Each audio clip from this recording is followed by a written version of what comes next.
Let's bring in our next guest, former U.S. Ambassador to the UN, former National Security Advisor, Ambassador John Bolton. Welcome into Newsline, sir. Good to see you. Glad to be with you. In the just few days since we spoke last, a lot has happened in the world. I'd like to start first with the development today. ISIS claimed responsibility for those blasts yesterday in Iran, 84 people dead in Kerman. What do you make of this? And obviously there's growing instability, growing concerns here that is only fueling more action by our inaction.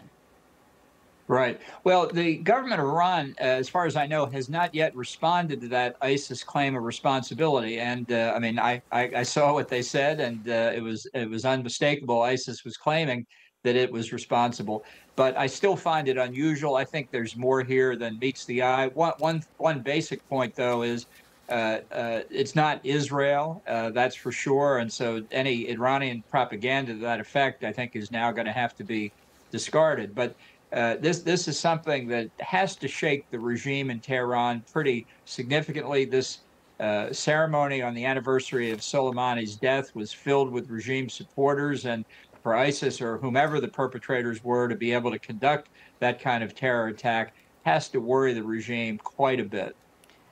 All right, let's turn to Secretary of State Antony Blinken heading back over to the Middle East for the fourth time here. You've been very clear that the Biden administration, basically, in your words, has been just begging Iran not to do more. And clearly the act of, being weak or being perceived as weak is causing more danger for our U.S. troops abroad, sir. Also, the Houthi rebels seem to be even more encouraged and incentivized here to go after commercial vessels in the Red Sea.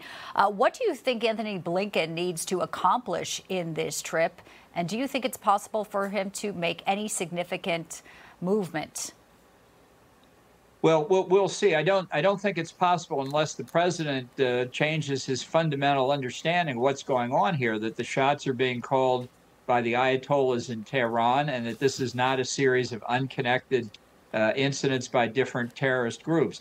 The U.S. has undertaken, and just in the past day, including today, respond to the Shia militia in Iraq. That's a plus.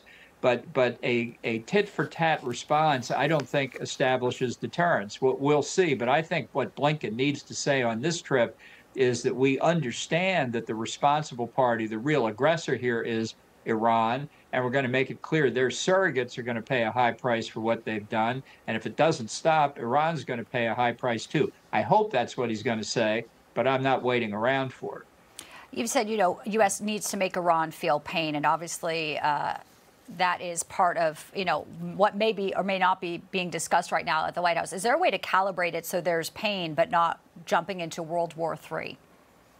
Sure. I don't think this is excessively difficult. You want the government in Tehran to know that it can't get away with this kind of activity without high cost to it.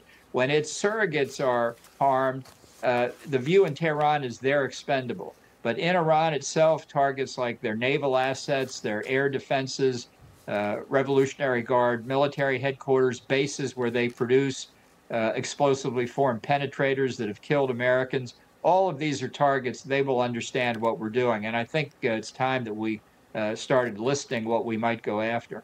Ambassador, finally, I want to get your reaction as someone who has been targeted by Iranians for assassination. Yesterday, the U.S. renewed taxpayer funding security for former Secretary of State Mike Pompeo. Just like to get your reactions, as they say the threats against him are still very credible. Sure. Look, I think it's entirely warranted. This is because of a congressional requirement that State Department reveal this sort of thing. I think Congress may want to consider whether that ought to be made public or whether Congress is informed privately. But I have no doubt that the protection for former Secretary Pompeo is warranted. Ambassador John Bolton, good to see you. Thank you very much, sir. Thank you.